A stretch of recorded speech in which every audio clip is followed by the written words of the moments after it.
What's up, everybody? Celtic Scarecrow here, back with another video to get those 10s and 20 views. And that's kind of where my videos are at, around the 10. So I was debating, I'll do a death battle reaction. I want to say it was going to be Boba Fett versus Samus. Which looks like it's the first death battle.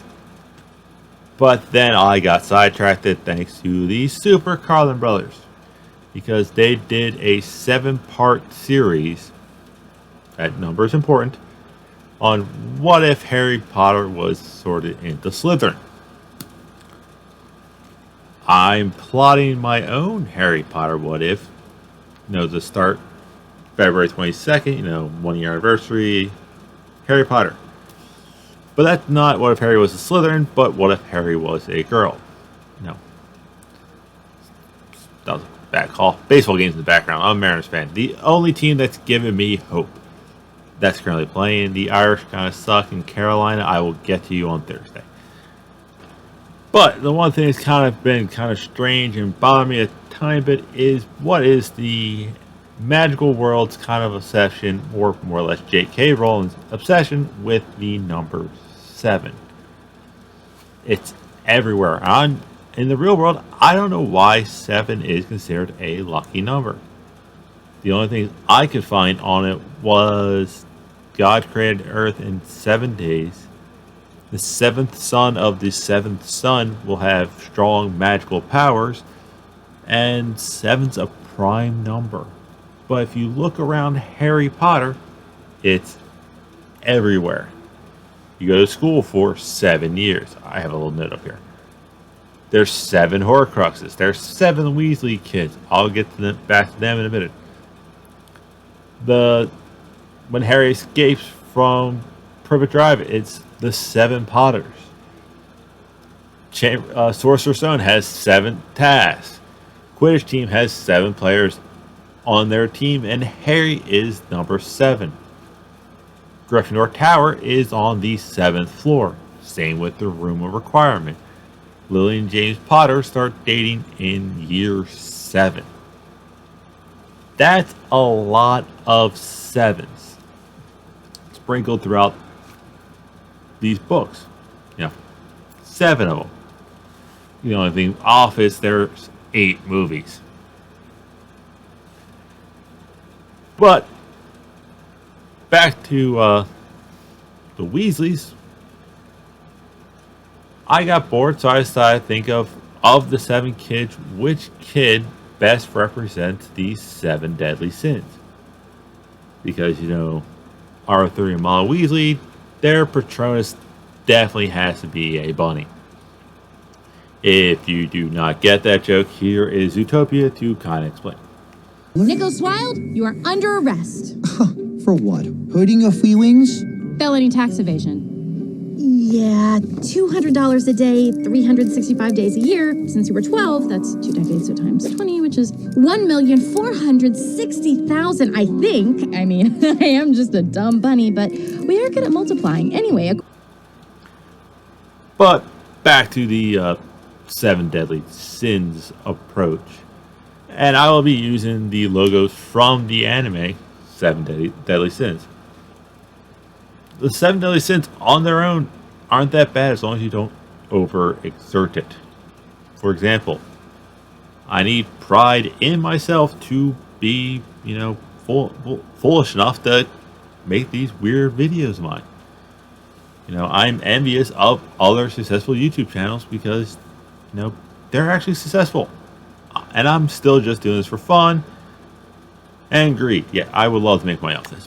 But enough about me. Let's get back to the Weasley kids. And I'll be doing this from oldest to youngest. That means we are starting off with the original son. And he gets the original sin, which, according to my little note chart over here, is the lion sin. Pride. He aced all his OWLs. He was head boy. He's a curse breaker. He takes pride in his look. Long hair, piercing. His wife is part Vila. A lot of things to be proud of. Next up, you have Charlie, the forgotten, mistreated, red-headed stepchild treatment of the Weasley kids. Don't believe me? In book 1, Ron writes him a letter saying, "Hey, Hagrid has this dragon. Is there any way you can take him?" He goes, "Yeah, I got friends coming to visit me. They'll fly into Hogwarts," which no one ever does again. "Pick up the dragon and fly to me here in Romania." He's went to the Quidditch World Cup with everybody else. He was there for the first task. He told Hagrid, technically he told Ron and Hagrid about the dragons because he knows Hagrid loves dragons, who eventually tells Harry. Never shows up in the book, and that is slightly why he gets the Bear Sin Sloth. He does what he wants to do. He was Quidditch Seeker. Could have went pro. Decided to go chasing dragons. Even when Ron says, "Hey, can you help me?" "Yeah, I'll get other people to bring me said dragon."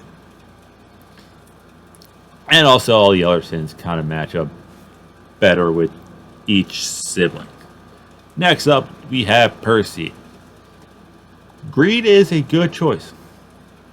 But nope. He is the Boar Sin Gluttony. He just wants more. And of course with the Percy down, there's more examples because they're in the books more. Percy kept bullying that he was a prefect and he wanted to be head boy. More power. In Chamber, he thought the teacher should lean on the prefects more. In Prisoner of Azkaban, he's head boy. He should know what's going on. Gluttony. He read a book that's like Head Boys of Hogwarts and the things they'd done after or something along those lines, and he wanted to be, at one point, Minister of Magic. He even disowned his whole family for a more powerful position. Glutton. Then we have the Weasley twins, Fred and George. Their sins, much like them, flip-flop ever so often. Because they're twins, they're identical, and they're pretty much always together. The first sin they get is the dragon sin of wrath. They have no problems being a bully. They left the Tung Tung Toffee for Dudley. I have brain farts. Dudley to eat because, and their justification is, he bullies Harry. Zachariah Smith talked back to Harry at the meeting to see if they want to form the DA and threatened to shine something metal and shiny. They didn't care where. Even when they left Hogwarts, first thing they did, set off fireworks. Second thing they did, made a giant swamp, which really isn't that wrathful. And then again, they more or less broke out of the school. That's kind of wrathful. And the second sin, because there are two of them, they get two, is the fox sin of greed. During Goblet of Fire, Ron says they are obsessed with making money. They bet Ludo Bagman a ton of money to get more money so they can open up a joke shop, which is a way to make more money. Next up is, of course, Ron Weasley, member of the Golden Trio, as most people call them. Yet, if you don't agree with me that he is, the serpent or snake sin of envy, you are out of your mind. The kid pretty much could be Slytherin's logo. He's jealous of all his brothers. Hence why the Mirror's Era said he sees himself better than all of them. He's jealous of Harry. stopped talking to him because, you know, he got selected for being the Triwizard Tournament and he didn't. Spent the bulk of the year not talking to him for that reason. And during the Deathly Hallows, he abandons his friends again because he's jealous, thinking that there was something going on between Ron and Hermione. Harry and Hermione. Even the giant spoke thing was insulting him. Also, you can chalk up Victor Crumb and taking Hermione to the Yule Ball as pretty much envious. That one is, like I said, pretty obvious. Pretty obvious. But last but not least, we have the goat sin. I do not know why the goat sin, maybe because it's horns. The goat sin of lust goes to Jenny Weasley.